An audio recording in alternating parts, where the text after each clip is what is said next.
Plusieurs heures après le début de l'incendie, d'épaisses fumées se dégagent encore des bouches d'aération du tunnel du Mont Blanc.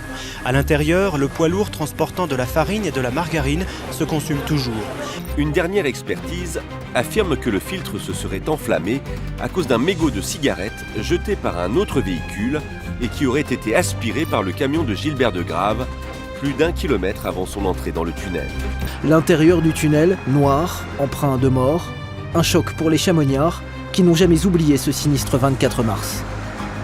20 ans après, on rouvre le livre des souvenirs et c'est le livre des souvenirs désagréables, donc c'est un peu dur.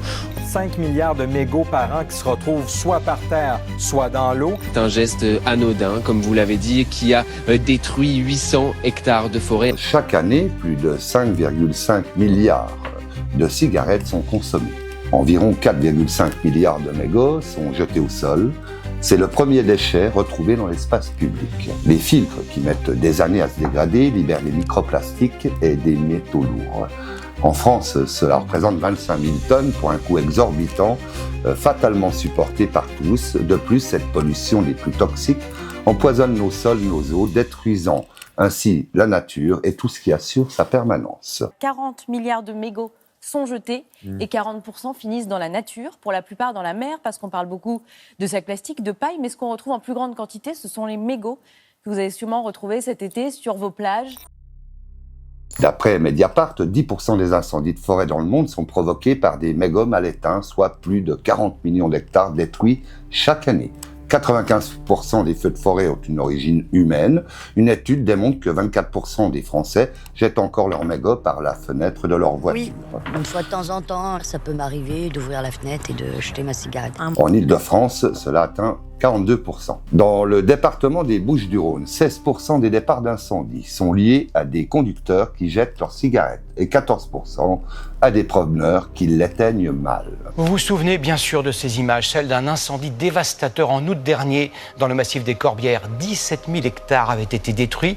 Après plusieurs mois d'enquête, 3 agents de l'ONF, l'Office national des forêts, ont été placés en garde à vue. Une cigarette jetée par la fenêtre de leur voiture de patrouille pourrait être à l'origine du sinistre.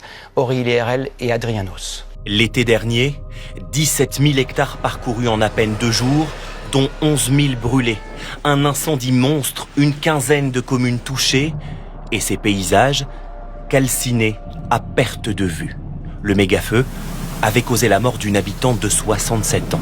Des exemples tragiques. Les incendies de forêt dans le sud de la France ou encore en Espagne chaque été, souvent déclenchés par un mégot, tuent des pompiers et détruisent des villages entiers. Il est même arrivé qu'un mégot jeté sur un balcon d'immeuble soit à l'origine d'un grave incendie. La justice est régulièrement saisie pour des drames similaires. Un geste anodin qui peut, dans ce genre de cas, lorsqu'il entraîne un incendie aussi destructeur, eh bien, il peut être puni par la loi de 45 000 € d'amende et de 3 ans de prison.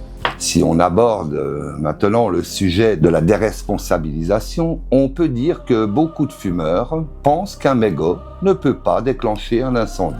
Pourtant, la braise d'un filtre peut générer jusqu'à 800 degrés. Quand on manque d'infrastructures, peu de cendriers dans l'espace public, notamment aux abords des commerces et sur certains parcours très fréquentés. Pour ce qui concerne le volet répressif, les sanctions sont insuffisantes. La loi, mal connue, n'est pas suffisamment appliquée. Résultat, des centaines de millions de mégots au sol chaque jour. La communication autour de ce fléau semble inefficace ou voire insuffisante. Et malgré toutes les campagnes mises en place, les chiffres démontrent bien que 24% des conducteurs continuent de jeter leurs mégots. Certaines villes proposent des cendriers à proximité des plages. D'autres offrent des cendriers de poche ou installent des boîtes transparentes montrant le nombre de mégots récoltés. Retenons toutefois que les mégots peuvent être transformés en mobilier urbain ou valorisés énergétiquement. Notre état d'esprit, EcoClub, s'inscrit dans cette dynamique. L'association propose des cendriers connectés, offrant un usage de confort répondant concrètement aux nombreux besoins du fumeur. C'est une solution logique, française, conçue pour durer, pensée pour du propre. Nous rêvons d'un monde où l'on ne retrouve plus de mégots par terre, un monde où les fumeurs adopte des gestes de bonne conduite, un monde où plus aucun camion ne brûlera dans un tunnel faute d'alarme ou de vigilance. Nous ne pourrons pas ressusciter les 39 victimes du tunnel du Mont Blanc, mais nous pourrons au moins éviter la prochaine catastrophe. Toute mon équipe et moi-même vous saluons du cœur.